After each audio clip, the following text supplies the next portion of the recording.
Welcome to the show. In today's episode, we have Sophia Ruiz. She's a holistic esthetician who focuses on holistic health and wellness, and she also heals acne. So if you have acne, she's the perfect person to go to. In this episode, we're going to talk about all things acne, root causes, even maskne, treatments, skincare, and more. So enjoy this one. Have you ever thought about making your own podcast? I'm sure you have great ideas, but you just don't know where to begin. Well, here's where Anchor is going to be a lifesaver. It's a one-stop shop for creating and distributing any podcast. Best of all, it's 100% free. They have creation tools that allow you to record and edit your podcast right from your phone or computer. Anchor then quickly distributes your podcast for you, so it can be heard on Spotify, Apple Podcasts, and so much more, just with one click. You can make money from your podcast right away with no minimum listenership. That means easy access to sponsors. It's everything you need to make a podcast in one place. So why don't you check out Anchor today? Download the free Anchor app or go to anchor.fm to get started.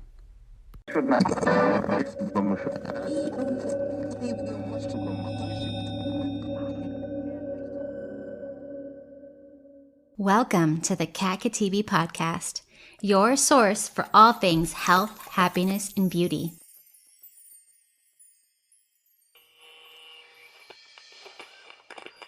Hi, Sophia. Thank you so much for being with us here today. Thank you for having me, Kat. I'm really excited. So, Sophia, you look beautiful. And guys, you need to check her out on Instagram. Thank you so much. That's so sweet. I'm like a makeup, obsessed freak. So I love to get dolled up for the gram. Gorgeous. So let's talk about acne. Sure. Why did you decide to focus on acne, and did you ever have acne? Because you cannot tell if you did. Thank you so much. So I definitely had acne.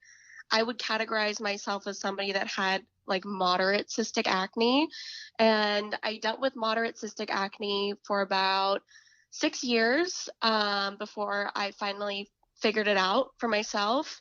And it basically started when I got on the birth control pill. Of course, you would expect the birth control pill to help with acne. Most people find it does help with acne. Mine had the complete opposite effect. My acne got 10 times worse.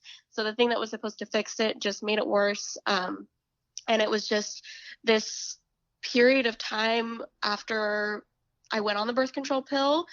It just got worse and worse and worse until I was at the point where I was like, I'm fed up with this. I am so done. And I basically just decided to dig deep into the root causes of my acne and figure out what the heck was going on with my body that was making my skin that way. And that is just kind of how I got into the holistic health space. And then, of course, I became an esthetician for that reason, and kind of muddled all of the different worlds together. And really just, it helped me to make this really unique approach to acne, which is really multifaceted. So I have definitely dealt with acne. Thankfully, I've figured it out for myself, and I've figured it out for some other beautiful women as well. So it's been a long journey, but I'm finally over the hump, which is such a relief.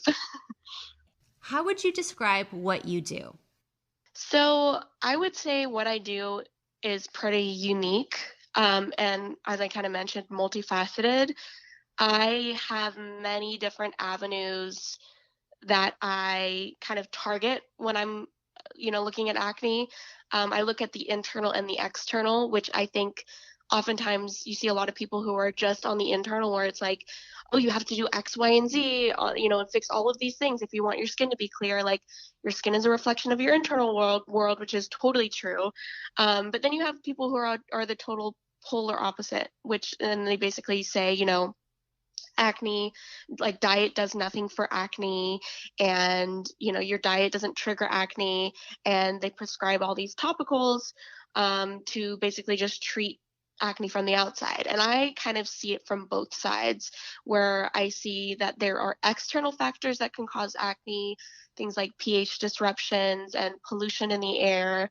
And there are also lots of internal things that can cause acne, from gut health issues to nervous system imbalances to kidney imbalances, or just all of those things can trigger acne. And so I would say what I do is I take a very multifaceted approach to acne, where I look at both factors and I go, okay, how can we address both sides of the equation so that we can help people achieve the clearest skin that they possibly can? And the really interesting thing is that you can actually target acne from an external avenue, even if the internal causes are, maybe gut health or hormone imbalance or, metabolic issues. If those things are causing acne, you can actually address them externally while you figure out the root cause of your acne. So I think that the best way to describe what I do is I look at it from both worlds. And I think that that gives me a really unique perspective. So you mentioned that there's several internal root causes of acne. Can you go over each of them and how we would know which one we have? Yeah, so there's lots. And that's why so many people deal with acne, because there anything that essentially causes inflammation or free radical generation in the skin can lead to acne. And so that can range from kidney dysfunction, when your kidneys start to overproduce a hormone called angiotensin 2 that can activate the nervous system, and it can also trigger free radical production in your skin cells, which can then lead to all of these different factors that cause acne. So things like oily skin, skin cell production, overproduction, and accumulation of skin cells, dead skin cells on the face, and inflammation and free radicals. All of that can basically trigger the formation of an acne spot. And so you have that angiotensin 2 from the kidneys that can trigger that. There is also these little tiny buggers that can leak out of our gut when our gut walls are opened up.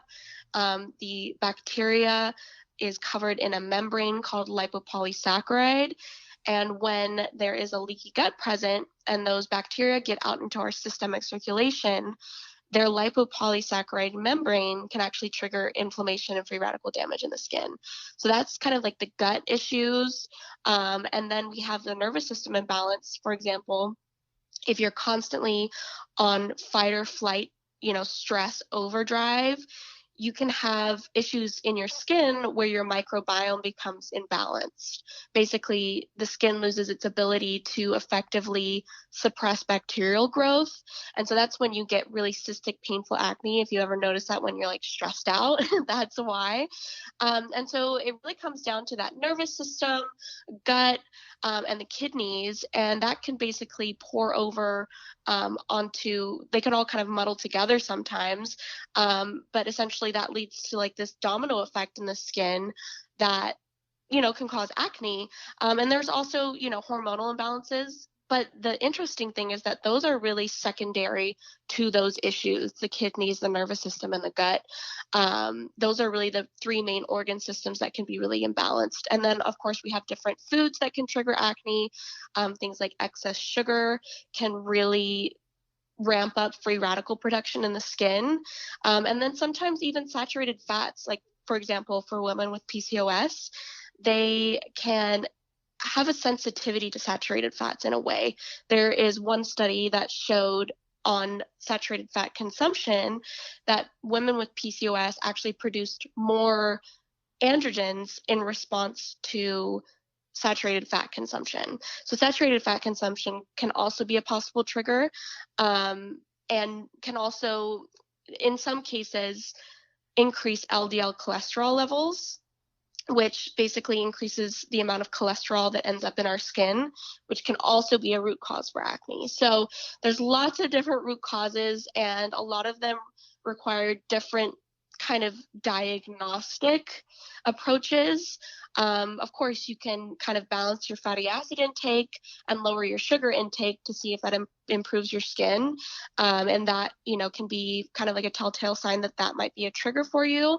At the same time, it's not fully reliable because, there can be so many factors that are influencing, your skin at one given time. And so it's hard to really pin down certain changes and say, oh, that's what helped my acne, if that makes sense.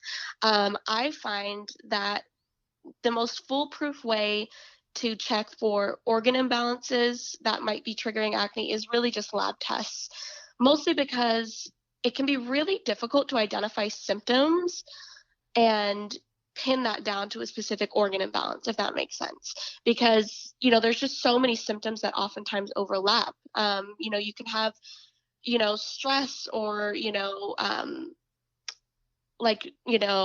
some sort of nervous system response, and that might also be related to gut issues and not necessarily just a nervous system imbalance, if that makes sense. So there's lots of overlapping symptoms that can make it hard to really identify that root cause. So I am always going to be an advocate for lab testing.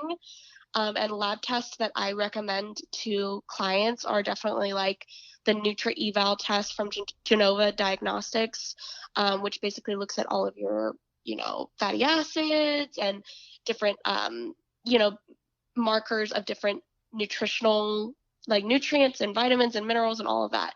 And it basically just tells you like where your body's at in terms of those nutrients. And then GI maps are really good for looking at the gut. And then of course you can do like an angiotensin serum test, which is like basically where they take your blood and they look at angiotensin 2 levels, and that will tell you if maybe your angiotensin 2 levels are a little bit high, and if that's something that you kind of need to look into and explore further. So it's hard to say it's one way, like, oh, you identify a certain imbalance this way and based on this symptom, because it's so muddled oftentimes. So I find that lab tests are really the best way to go.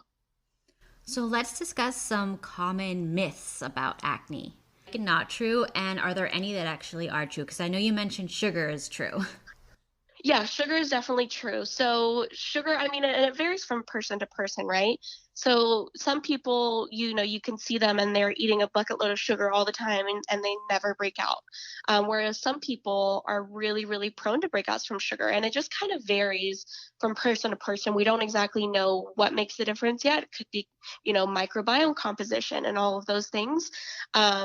People are just so different and individual. And so we have to treat acne as such. And so with that said, one myth for one person might not be a myth, if that makes sense. But generally, if we look at it across the board, what's true for most people, yes, there are myths that are definitely myths. So one of the ones that I came across recently was that iodine can cause acne, and it's actually based off of this one study or this case report that was submitted to a journal in like 1976, something like that, in the 1970s. And basically, they reported that these women, these two women that had ingested a ton of sea kelp in a supplement form, had developed like acne all over their face. And they basically pinned it down saying that iodine was the root cause of their acne.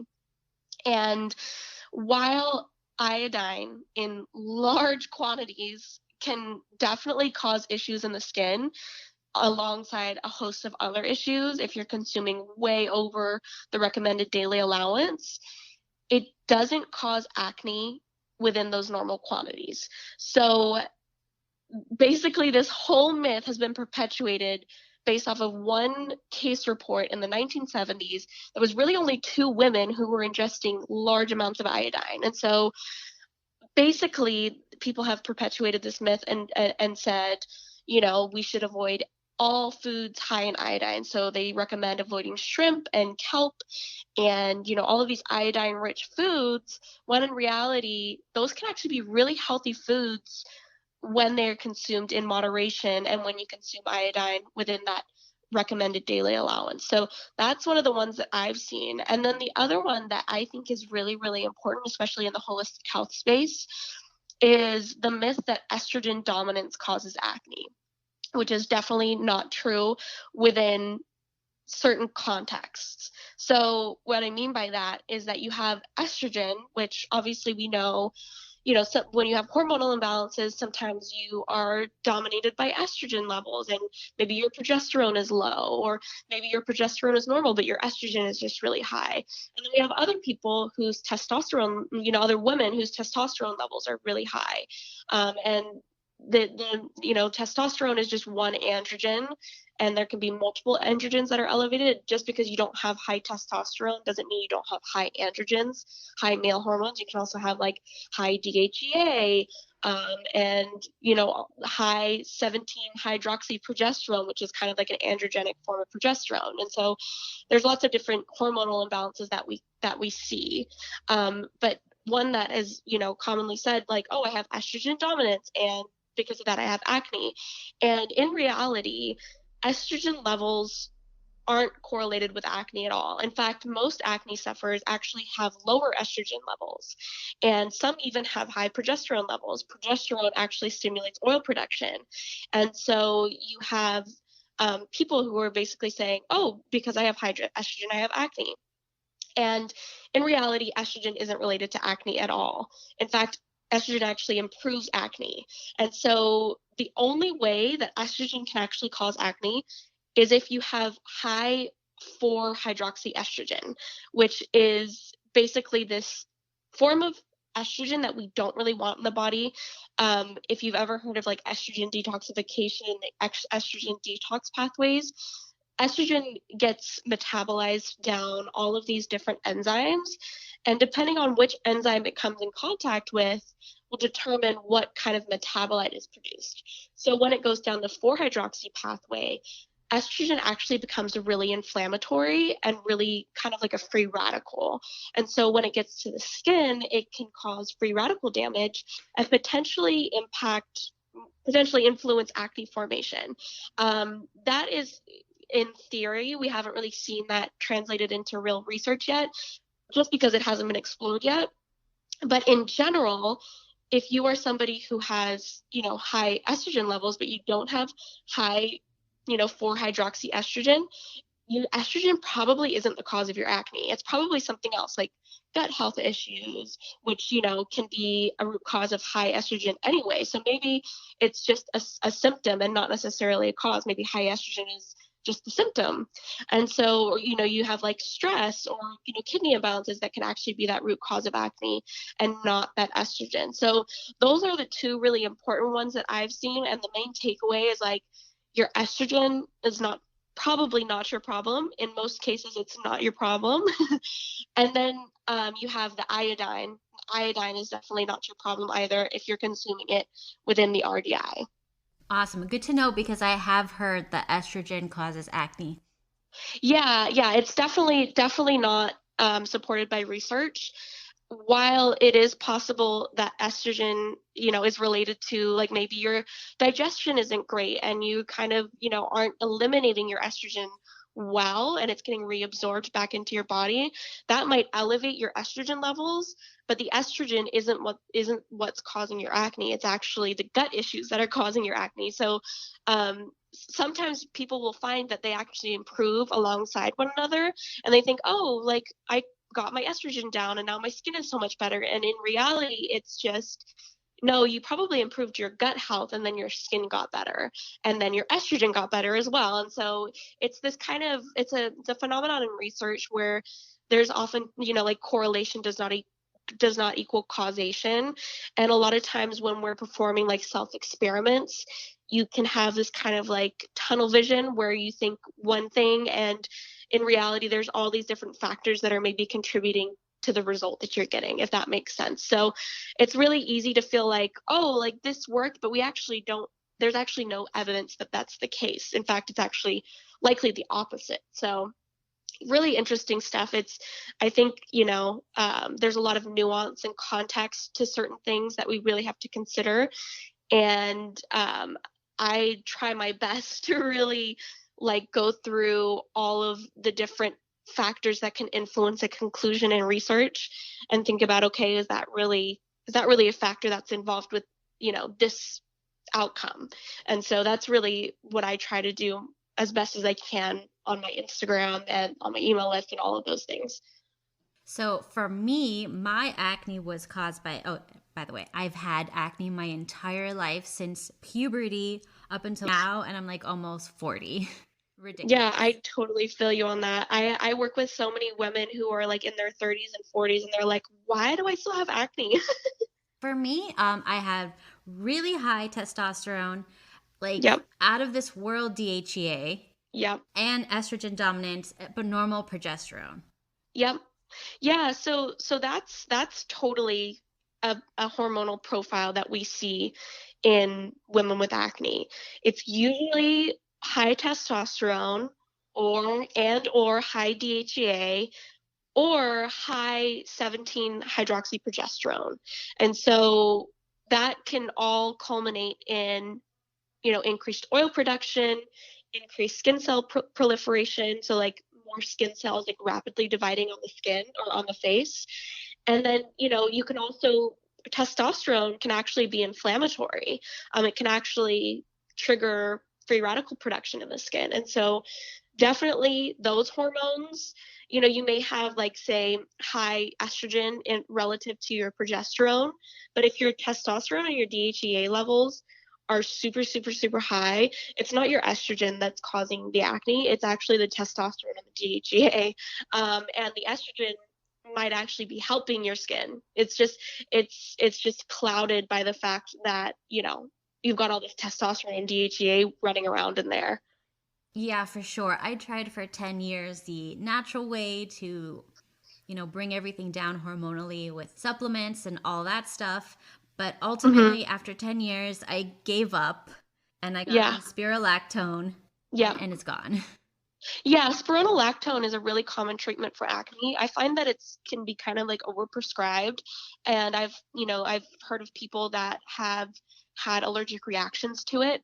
Mostly people that weren't tested prior to being prescribed spironolactone, because there definitely can be cases where your hormones are totally normal, but you're breaking out like crazy. And like I said, it's usually attributed to like gut health or nervous system imbalances or kidney issues, all of which can cause hormone imbalances, but can still occur in the absence of hormonal imbalances, if that makes sense. And so oftentimes, like, people will get prescribed spironolactone and their hormones are totally fine. And then they go on spironolactone and they feel terrible because, testosterone and other androgens, as, terrible as they are for the skin when they're elevated, at normal levels, they're responsible for like a healthy libido and motivation. And, they're, if you're in the gym, like, they're really great for muscle growth and metabolism and all of these things. So we definitely want those hormones, but we don't want them to be super elevated. But at the same time, I totally empathize with the fact that, like, hormone imbalances are so difficult to treat, and you have a firsthand experience with that. And I have too. I like you. My testosterone levels are definitely elevated, and it can be really difficult, one, to identify that root cause through tons of testing, um, just to identify the hormones and then try to figure out, okay, what is causing those issues. So that's difficult and costs money. And then, of course, you have all of the supplements that you need to take to address those root causes, and of course that takes time and lots of money. And sometimes you don't even get results right away. Sometimes it takes forever to even see a difference in your skin, even when your blood levels are, maybe a lot better. So it's really difficult. And I totally empathize with the fact that I am not against medications or drugs or conventional medicine at all. I think that a lot of times you just kind of have to weigh the benefits and the risks and go, I've been stressed out for 10 years about my skin. I need spironolactone just to give myself a breather. I know. I totally beat myself up about having to take a prescription because I'm like, I detox off the birth control pill. I don't want to go back to Hmm. anything. But, I Yeah. gave up. Yeah, you have to do what you have to do. I mean, conventional medicine, is there for a reason, and it's really helpful in the context where it's helpful.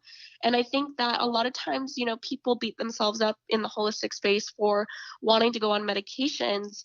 And I am definitely always gonna advocate for natural first where possible. But there are cases that do require medication, just because it gets to a place where it's so chronic that it just kind of like reinforces itself, and you just need something to break that cycle. And then two, it can be really, really stressful and really, really hard. Acne is associated with a myriad of mental health disorders, not only just because there are underlying conditions that can predispose you to that, but also just because it's really, really stressful and really, really difficult. And so, you got to do what you got to do sometimes. Of course, we should always exhaust all of the natural options we can first. But if you're just struggling, there's no shame in it. And I think that the stress is sometimes, worse than the medication. So, Totally agree. So, yeah. are there any diet recommendations for those of us with acne? Anything we should definitely avoid, or maybe there's something that we should try to incorporate in diet? Yeah, so I'm definitely not a purist. I think that there's a lot of context and nuance that comes to diet. There is definitely not a one size fits all acne diet for everyone. Contrary to what some people may, kind of prescribe, there really is no one size fits all recommendation that I can give. Mostly because there are so many root causes of acne. And like I said, everyone is different. And sometimes you can be eating perfectly and your skin isn't any better. And that's because you haven't addressed some of the external factors that can cause acne. So you have to first address the external, because that's the easiest to address. And then you have to look for the root causes on the internal side, and then kind of tweak your diet around what your individual kind of predispositions are. But generally, some really, really great foods for that will like benefit everyone, not only just like in the context of like improving your skin, but also just overall health. I find that one of the major things is consuming enough antioxidants, which antioxidants are amazing for the skin, not only for the anti-aging benefits, but also because free radicals can contribute to acne. And so when you're consuming lots of antioxidants, you're kind of reducing the free radical burden in your body overall, and then that transfers over onto the skin. So antioxidants are great. Some of my favorites are astaxanthin, which is like a red pigment compound. It's called a carotenoid that's found in certain algae, and it's also found in shrimp and krill and lobster and wild caught salmon. But basically, astaxanthin is just a really, really powerful antioxidant, one of the most powerful. So that one's really great, and it's also great for UV protection during the summer. It helps to defend against photo damage, and then also green tea is great. I love green tea for everything, but matcha is great too, mostly for people who maybe are a little bit more on the nervous system imbalance side, because matcha contains higher levels of L-theanine, which is an amino acid that is like calming and stress reducing. So that one's really great. There are a ton of high antioxidant packed berries. So berries are also a really great food to incorporate. The highest antioxidant berry is gooseberry or amla berry, and I love to throw in a little bit of amla berry powder into my smoothies. Triphala powder, which is an Ayurvedic herb, that one is really, really amazing, super high in antioxidants. But yeah, just basically all the berries, green tea, lots of herbs and spices, turmeric, ginger, rosemary, oregano, clove. Those are all really super high in antioxidants. And then the other thing that I find is really, really important is getting your fatty acids balanced. So saturated fats aren't by any means bad, but they can be problematic for some people outside of the context of fatty acid balance. So omega 9s are really great at balancing the negative effects of saturated fats. And then we also want to make sure our omega 3 and omega 6 ratios are balanced. So studies show that a 4-to-1 ratio of omega 6 to omega 3 is anything that and below is going to be optimal for overall health and reducing the risk of inflammatory kind of conditions. So I like to, for example, for every 4 grams of omega-6 that you consume, you should consume about a gram of omega-3 fatty acids. And that can be from ALA, EPA, and DHA. But generally, we want to consume about 1.1 grams of EPA and DHA combined daily. And then the rest can be filled by ALA. So that's kind of the approach that I take. That's how I kind of structure my diet. Everybody's going to be different. And you just have to make sure that you kind of listen to your body and just kind of feel out what works best for you. I just love to make sure that I'm eating lots of olive oil, olives, avocados. I love to eat pasture raised meat and eggs, and like lots of sprouted nuts and seeds. Peanut butter does not cause acne. That is a myth. And I like to consume a little bit of organic peanut butter on some sprouted grain, toast, Ezekiel bread. So that one, those kind of foods are really great to include, but you should always check for like individual tolerances. So like you shouldn't be consuming a bunch of nuts and seeds that you have food sensitivities to, for example. So that's where it really comes down to being bio-individual and really just learning about yourself and either gauging how you feel after a certain food or actually going and getting, your food sensitivities tested. So I saw an old post of yours where you were talking about vitamin A and why the vegan diet isn't for everyone.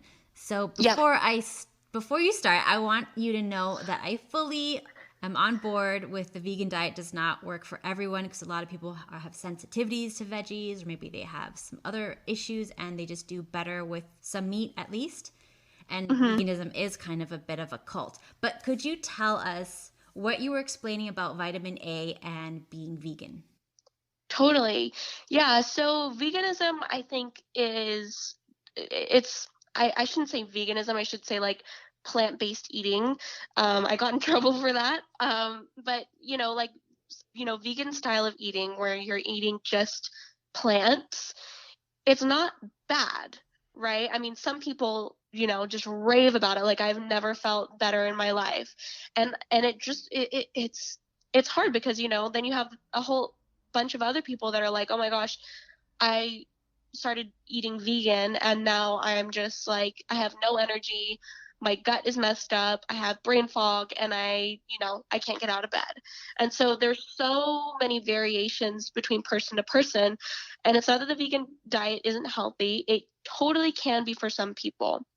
And I am definitely not against vegan style eating at all. But you definitely have people that don't respond well. And that can be for a myriad of reasons, right? It can be like iron, zinc, all of these different things. But vitamin A is a really interesting one because it's actually a genetic thing. So what I was basically talking about in that post was you have vitamin A, which is present in many different forms. So you have beta carotene, which is the precursor that is found in, plants like carrots and sweet potatoes, and all these different kind of like orange, yellow foods. They're really high in beta carotene. And once beta carotene gets into the body, goes into your gut and then it gets absorbed, it goes through an enzymatic conversion process where it becomes another form of vitamin A called retinol. And when we talk about, oh, vitamin A is great for your eyes, it's great for your skin, and it's great for your gut, we're actually talking about retinol. We're not talking about beta carotene. Even though like on nutrition labels they're listed as the exact same thing, they're not the same thing. When we're talking about the benefits of vitamin A, we're talking about retinol, preformed vitamin A.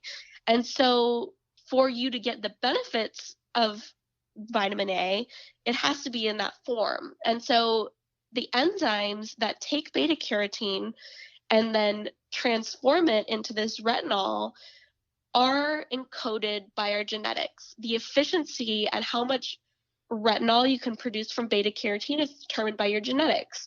And so if you are a person who, your genetics basically tell your proteins to be less efficient, you're basically going to have trouble making beta carotene from or making retinol from beta carotene.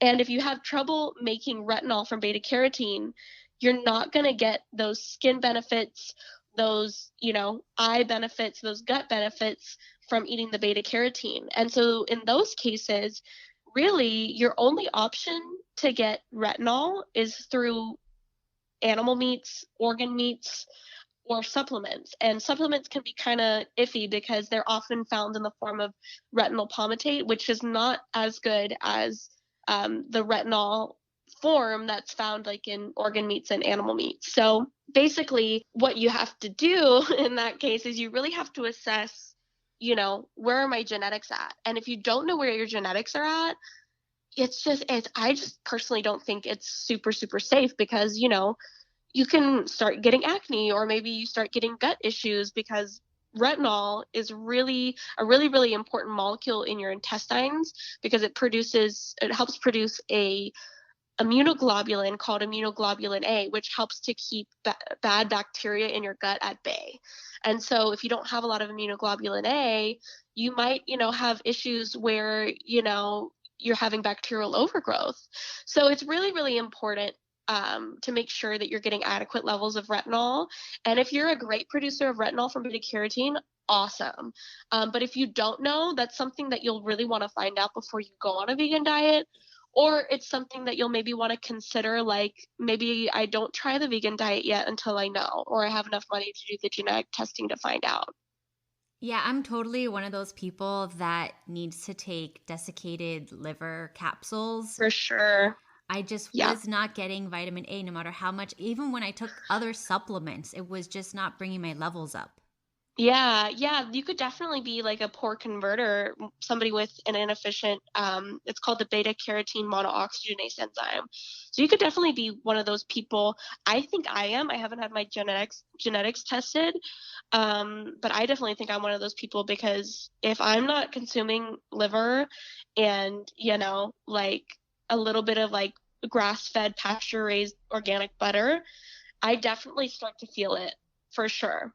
So if you have someone who normally never breaks out and then suddenly they start breaking out, what are some of the things that they should be considering and looking into? Yeah, so it's again, there's so many things that could be, you could look into. I would definitely say like it's a good idea to kind of like feel out your symptoms just to get a little bit of a clue of like what might have changed because that will help, if you like go see a functional medicine doctor and all of those things. But generally we want to look within those organ systems, right? So like the gut, the nervous system, and the kidneys can really be some root causes. And then you also just kind of want to look at your diet. Are you maybe consuming more sugar than normal? Are you maybe consuming, more like fatty animal meats than normal? And maybe are you one of those people that just doesn't tolerate saturated fat, out of balance too well? Some people do great on saturated fat and just saturated fat alone, but other people just don't. I'm definitely one of those people. So those are definitely things that you can look at.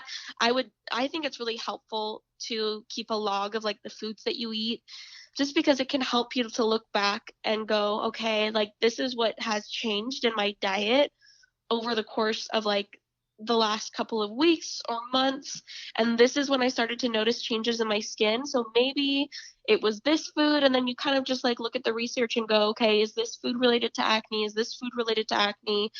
And that will kind of give you some insight as to maybe if there's like a dietary issue that's causing it. But of course, there are so many other factors, like maybe there's mold growing in your home and that's causing free radical damage on your skin, and also maybe kind of depleting your skin's ability to control bacterial overgrowth. Or maybe you have just reached a tipping point with a lifestyle where one day your body tolerates alcohol and then the next day it's just like like no more.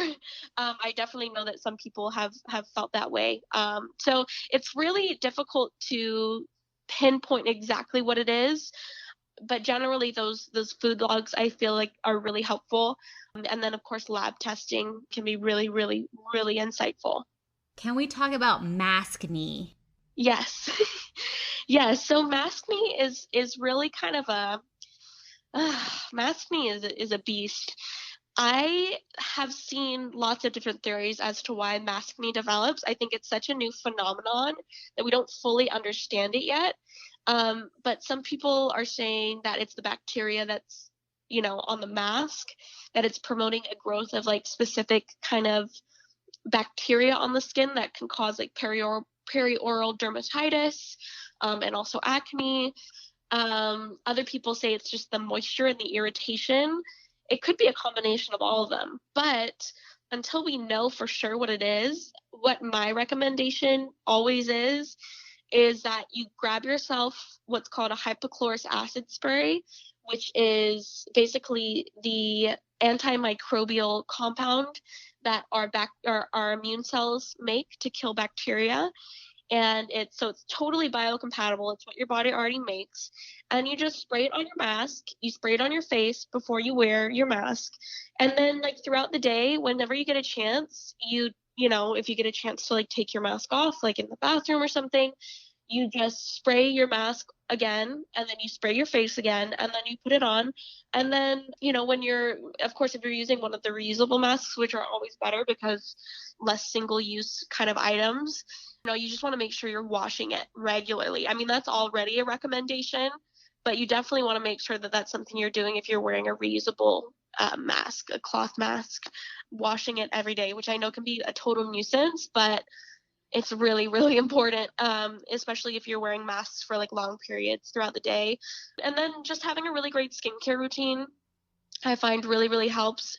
And, if you need something like benzoyl peroxide, I've found that benzoyl peroxide can be really helpful for maskne, but you definitely have to combine it with that vitamin E to make sure that you're counteracting any like excess free radicals that can kind of like mess with skin tone and also potentially hasten aging. So, but at the same time, if we're mitigating those effects, there's really no downside to using it. And benzoyl peroxide, definitely the benefits if you're dealing with really chronic, severe, moderate to severe, just annoying acne, benzoyl peroxide can take a huge weight off of your shoulders, which I find is just worth it, because nobody wants to be stressed and in fight or flight, because of their skin. That's just, we've already got too much stress going on. So we can lessen that load a little bit in the meantime while we try and figure out what this maskne thing is. I think it's definitely worth it. So it's just, I take it on a case by case basis, but generally that hypochlorous acid spray is my number one recommendation for maskne. Very interesting. I never heard of that before. That sounds really cool. I have to look into it now. Yeah, for sure. It's really cool. It's really, really good. Really cool. For my maskne, I found that it completely went away when I switched to a silk mask, but I know some people want more protection, but if you don't need as much, silk masks. Yeah, silk masks I've heard have been really great for people with maskne. I haven't personally switched to one, but I should definitely just give it a try. And I work from home, so I don't have to wear one unless, I'm going to the grocery store or anything like that. I'm generally like a hermit, a homebody. And so I don't necessarily have to wear a mask for like 6 to 8 hours a day like most people do. But I should definitely try those silk masks for the grocery store. So what are the most common lifestyle tips that people can start today to help reduce or even eliminate some of their acne? Yeah, so I find that the easiest, most actionable step anybody can take, like literally right after they finish listening to your podcast, is definitely skincare. And I come from very different worlds in that I come from an esthetician's perspective where it's all skincare focused, and I also come from a holistic health perspective where it's very internal and less external focused. And some people are like, just wash your face with water and put oil on, and and the internal health will take care of it. And so, but we live in a very imperfect world. There's tons of, pollutants around us. And so it's not always that easy. You know what I mean? So I like to say that let's take a holistic skincare approach right away. That way you can see improvements in your skin right away. And you can kind of give yourself a break from the acne so that we can actually give you time and space and, calm to figure out what's causing your acne. So skincare can actually be really, really powerful no matter what kind of acne you have, whether it's hormones or gut acne or, kidney acne or, stress acne. There is a way to approach every single issue with skincare. And so that's really what I talk about on my Instagram page. I have a bunch of free resources that people can read, to basically figure out what kind of skincare routine is going to accommodate their internal imbalances the best. But generally, I like to take an approach where we get you on a regimen where your skincare facilitates pH balance. So we want your skin to always be in an acidic pH to make sure that we're keeping inflammation low, and we're also keeping bacterial growth at bay. And then we're also just ensuring that your skin has the ability to repair itself. And that looks like having a pH balance cleanser, a really gentle pH balance cleanser, and sometimes what we call a double cleanse routine if you're a makeup wearer, which is basically like an oil to milk cleanser, and then we have a pH balanced gel cleanser to follow it up to make sure we're getting all of that residue off. And then we have some active treatments, and that will kind of vary depending on your skin type, depending on the internal imbalance that you're kind of dealing with. Like maybe if you have deficiencies in like your immune system where your skin just isn't controlling bacterial growth as well, or you have like chronic stress, which can deplete that immune function in the skin, then we want to get you on something that's going to help your skin keep bacterial growth at bay, which, is like maybe like some hypochlorous acid, or if that doesn't work, then maybe we get you to try some benzoyl peroxide. And then, but some people don't even need that. Some people have, maybe like more kind of like gut issues where, their skin really responds to just some great anti-inflammatories and some great antioxidants, and then just some general skin health boosting ingredients. So I walk people through that on my Instagram all the time. And I have a bunch of free resources to help people do that. But skincare is definitely the most actionable thing that you can do right now. I don't really recommend kind of stabbing in the dark and, thinking like, oh, well, I have, this symptom, so I'm going to take this supplement, just because you don't ever want to create, like, you don't want to ever supplement with all of these isolated ingredients without knowing exactly what you're going after, because you can actually make the issue worse if you're not careful. And so that's why I'm always going to be an advocate for lab testing, and let's really look at what's going on and make sure that we really understand what's going on, so that way we don't create more issues. Of course, eating a healthy diet is super, super, helpful and important. But then again, you have people who are eating perfectly, and then they go look, they get a food sensitivity test, and they're like, oh my gosh, I was eating this food that I'm like super sensitive to, and it was considered a healthy food, but I'm super sensitive to it, and that made me break out, or that gave me symptoms. And so it's so highly bio-individual, whereas with skincare, it's less confusing. It's less, detrimental in terms of like, if something doesn't work for you, we just switch it out for something else and give something else a try. So definitely skincare is always going to be my first and foremost approach. And then if, people want to explore what are the root causes, then we, can kind of look at, oh, like what's a lab test that might be good, and different things like that. Can you tell us your current skincare protocol, like really specific brand steps, any professional skincare treatments you may get regularly in addition to skincare? For sure, yeah. So I don't currently go to any estheticians. I kind of am my own like esthetician, so I'm kind of like lucky in that way, where I don't have to pay for like, professional treatments. I know exactly what to do for my skin and have the training to do those things. Whereas other people, there are definitely things that I do that I would recommend people go see a professional for. Things like chemical peels and all of that. That being said, I follow a very specific protocol that will kind of vary and range depending on, where my skin's at, what the season is, what my kind of circumstances are. So for example, I follow a base regimen where I have my core products. So I do a cleanser, which I am using my own cleanser at the moment, which is going to be released, in late January. So I use my cleanser. It's an oil to milk cleanser. And so I wash my face with that. and then I follow up with a teeny tiny bit of glycolic acid to essentially counteract any kind of alkalinity from the water that I use, because tap water is alkaline, and so it can mess with the skin barrier and the skin's pH. So then I reset that with a tiny bit of glycolic acid. Then I follow up with my skincare serum called Clarity, which is a linoleic acid rich serum that is packed with all sorts of anti-inflammatory botanicals and antioxidants, specifically a full spectrum vitamin E extract, which is really amazing for counteracting any free radicals and inflammation in the skin, because the skin is a fatty organ. And so fat soluble vitamins like vitamin E, fat soluble antioxidants, are really helpful for the skin. And so I always follow up with my Clarity serum, which is going to help repair the skin, reduce inflammation, reduce free radicals, and counteract a lot of those root causes of acne. And then I follow up with an azelaic acid kind of cream. And azelaic acid is really amazing for promoting exfoliation, improving skin tone, balancing the skin's pH, but also just it's a really great acne treatment. There's so many different studies on azelaic acid for acne, and I find that it's just one of those ones that is just so good for acne prone skin. So I have been experimenting with a bunch of different ones.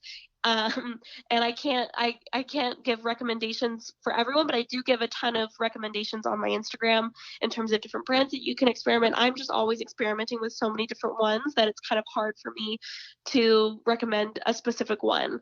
And there's definitely not like acids are definitely temperamental in the sense of like one acid will like be irritating for one person, whereas it'll be perfect for another person. So it's really individual in that way.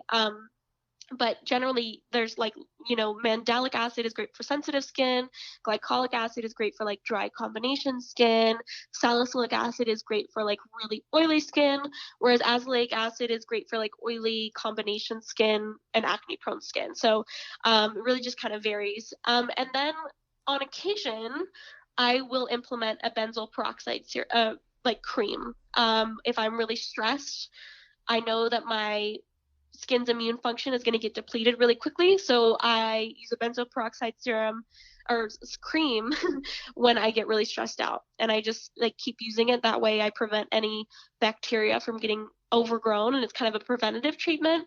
And then in the wintertime, vitamin D levels can fluctuate, and supplements aren't always a one size fits all option.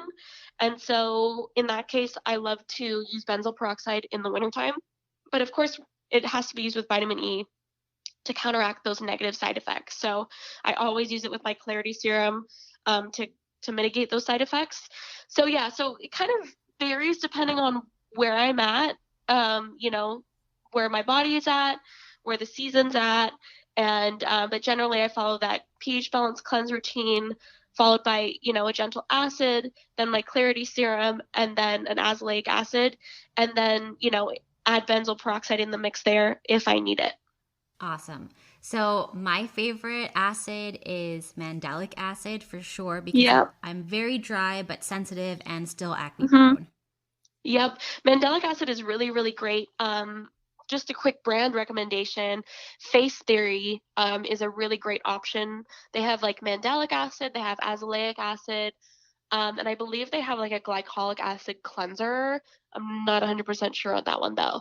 But yeah, they have great acid options, cheap options, not as clean, but definitely cheaper and inexpensive if you're just kind of getting started out and you don't want to invest too much in one single product. The Ordinary is super cheap and really great quality.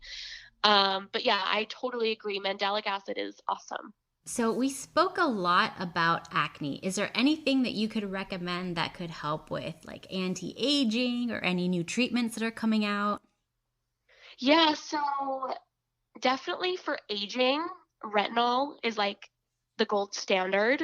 Retinoids are like a new generation kind of retinol that are really effective, but without the irritation. So retinoids are great for people who are wanting to prevent aging, and they're also good for acne. I just find that, not everyone really responds to them. And so, I treat acne on a very case by case basis.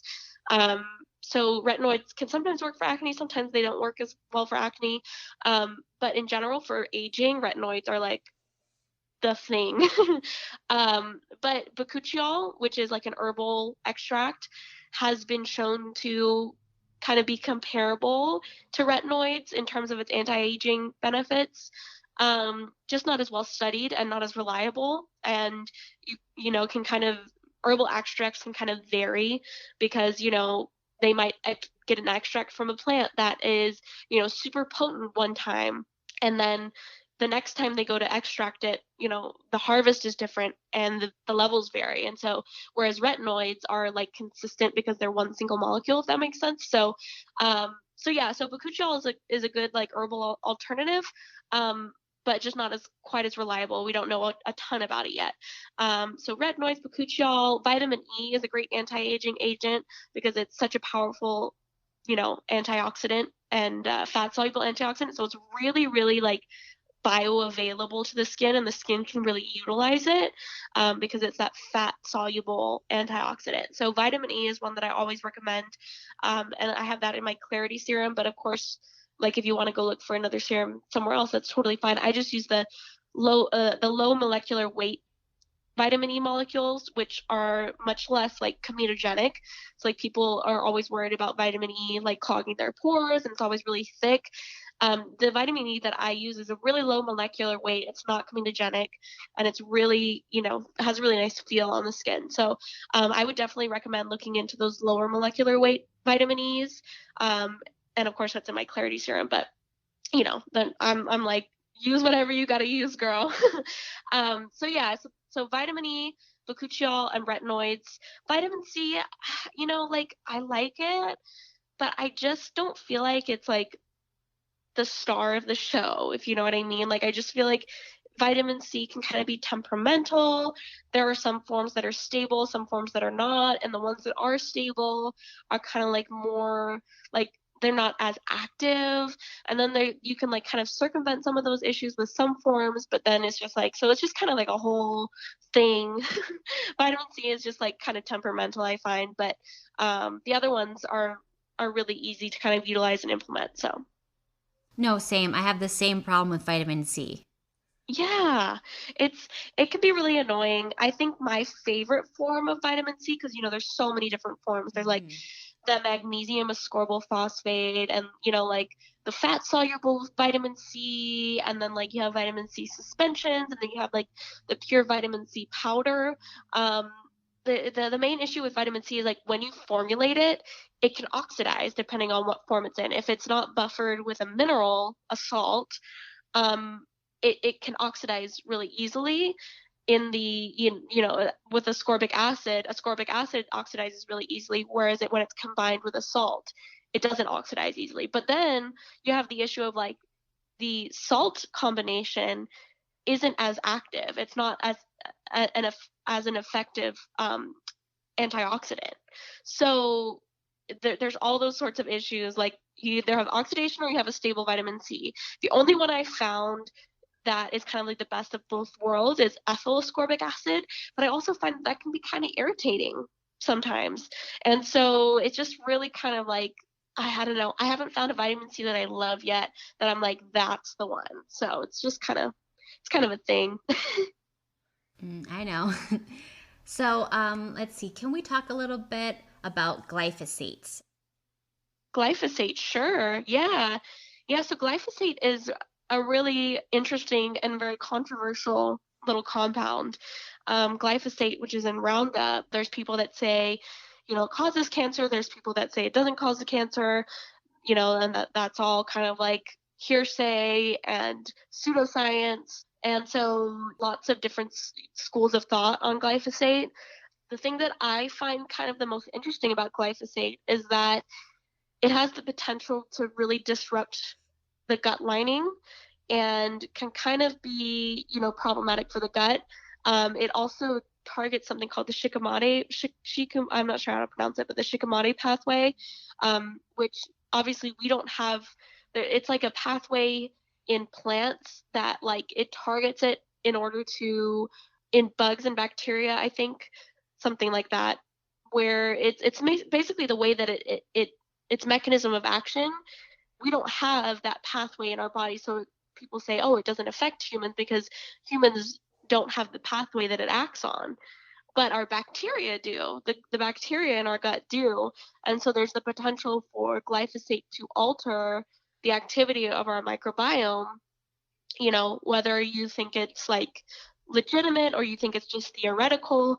There's, the theoretical possibility that that could happen. And our understanding of the microbiome is in its infancy, and we know a lot, but we still know so little because there's trillions of bacteria and so many different bacteria, and the composition and just like changes in the composition can have profound effects on human physiology. And it's just we just understand so little. And so to say, oh, like, yeah, this doesn't affect our bacteria, and if it does, it affects it so little that it, doesn't have an impact. But, what does that mean over the long term? So it's just, there's a lot that we don't understand, and there's, a lot of potential for issues to arise with glyphosate. But again, a lot of these are like theoretical. But then you have some of the more concrete data that people are using to fight in court and say that Roundup causes cancer. And I think, my personal stance on it is kind of not irrelevant in the sense of like, when we look at the data, it really just depends on what you how you interpret the data and what you look at. And it's really difficult when you're talking about an industry, like, for example, cigarettes. Like, for years, they were like, there's no evidence that cigarettes cause cancer. And then, a couple of 10 or so years down the line, a couple of decades down the line, you figure out, oh, no, actually it does. Sorry, we're really sorry about that.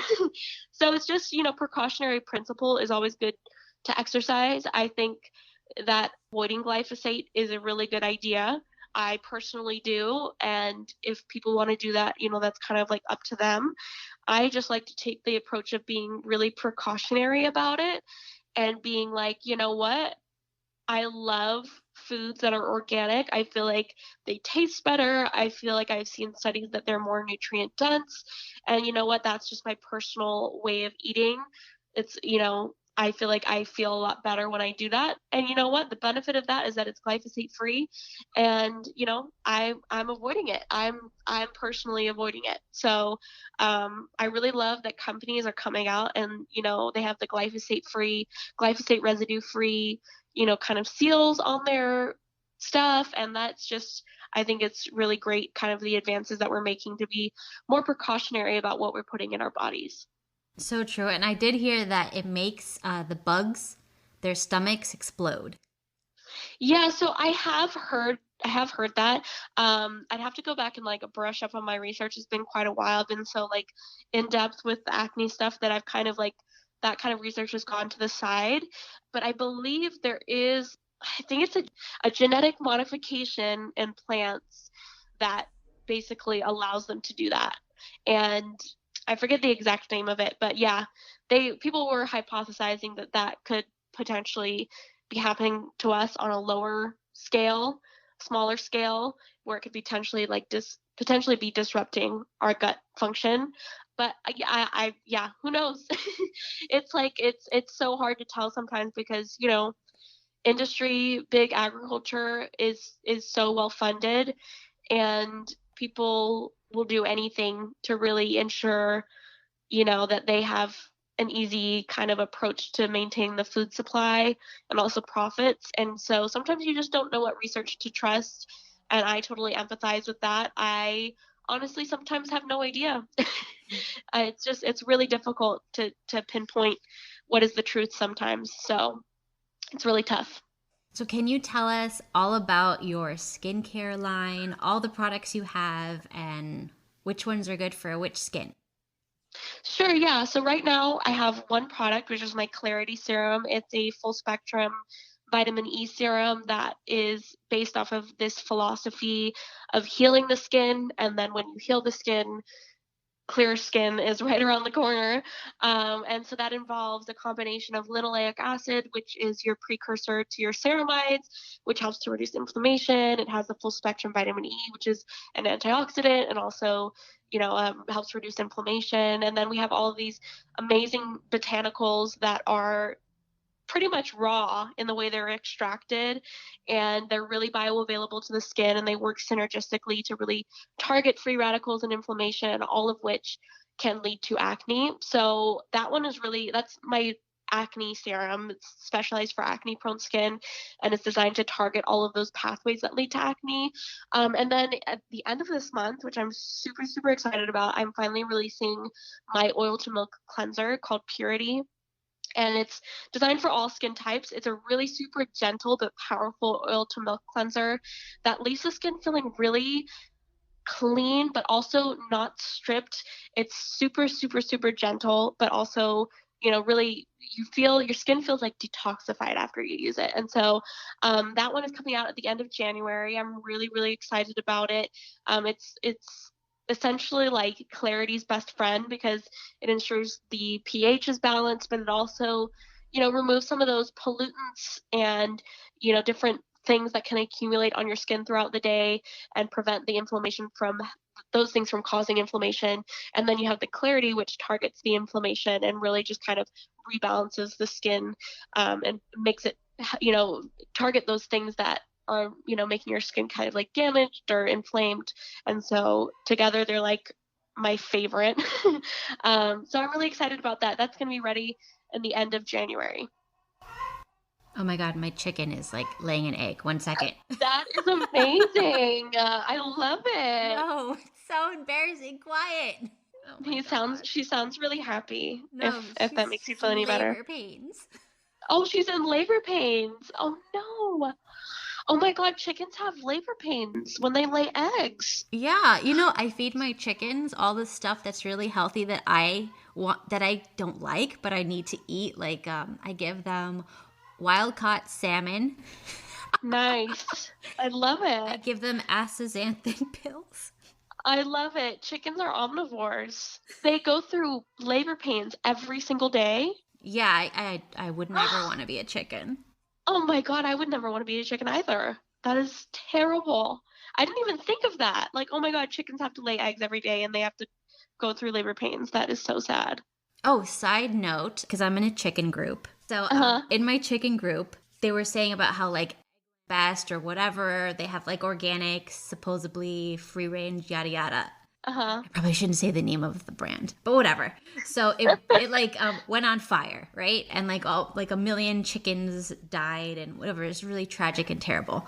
But that Oh. being said, the husband of the people in the group, my husband goes to a lot of these places where they have the eggs and they're supposedly like pasture raised and whatever, all that stuff. And he fixes the electrical stuff for like, I don't know, whatever they have going on in there. And he said that it was that experience that made him come home with a bunch of chickens because it was so sad. Oh no. That's so sad.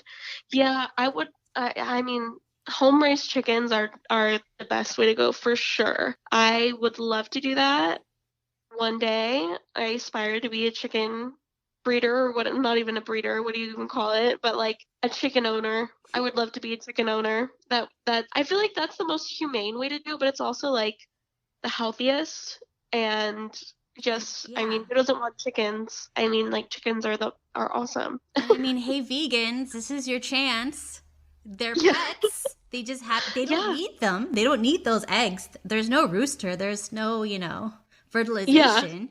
You can eat it. It's totally fine. And the better you treat your chickens, the better the eggs taste. Oh, I love it. Yeah, we love a healthy chicken. We love a healthy chicken. All right. So what are some specific ways that people can work with you? Yeah, so right now, I mean, I have a lot of different ideas for lots of different things in the future that I'm working on. But as of right now, I work with people on a one-on-one basis where we kind of get them set up on a skincare regimen. And obviously my products are a huge cornerstone practice, or, cornerstone of that practice. Right now, with, just being that, like, there's all these things in development, I'm just working with people, like, on a one-on-one way to get those personalized skincare regimens to help them really, get the weight off their shoulders as they try and figure out what's really causing their acne. I'm a big believer in that. I think that it doesn't have to be like one way or the other. I think that, we can get the skincare optimized, and then we can kind of, see what different things are maybe going on when you have the money to really invest in having a really great practitioner work one-on-one with you and getting deep into those root cause issues. So right now, just doing personalized skincare regimens for free. It's like a free kind of complimentary thing that I do for people who buy my products. So long as I don't have a perfect regimen set up yet, that will be what I'm doing. And then who knows what's down the line. We have lots of things in the works, and everybody can stay tuned on my Instagram to kind of see what's in the works and, when all of that comes to fruition. So, yeah. So let everyone know where they can find you online. So you can find me on my website at curve-wellness.com, or you can find me on my Instagram at Curve Wellness. That is where I'm the most active, and on there every day talking to people. You can chat with me on DM, or you can email me, whichever one suits you better. And, we chat a lot. We have a lot of fun over there. So thank you so much, Sophia, for being with us. Of course, yeah. It was so much fun. I love chatting with you, and I love your chicken. Thank you for listening to the episode. If you made it this far, I'm sure you found some benefit to the hard work that I put into the show. Show your support by subscribing to the podcast. Leave me a voicemail question, or email me at thehealthfulgypsy@gmail.com. I would love, love, love to hear from you. Be sure to join the Facebook group. You can find all that information in the show notes and my website, katkatibi.com.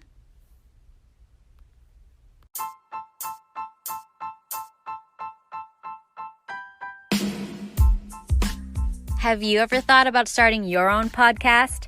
When I was trying to get this podcast off the ground, I had a lot of questions. How do I record an episode? How do I get my show into all the apps that people like to listen with? How do I make money from my podcast? The answer to all of these questions is really simple. Anchor. Anchor is a one-stop shop for recording, hosting, and distributing your podcast.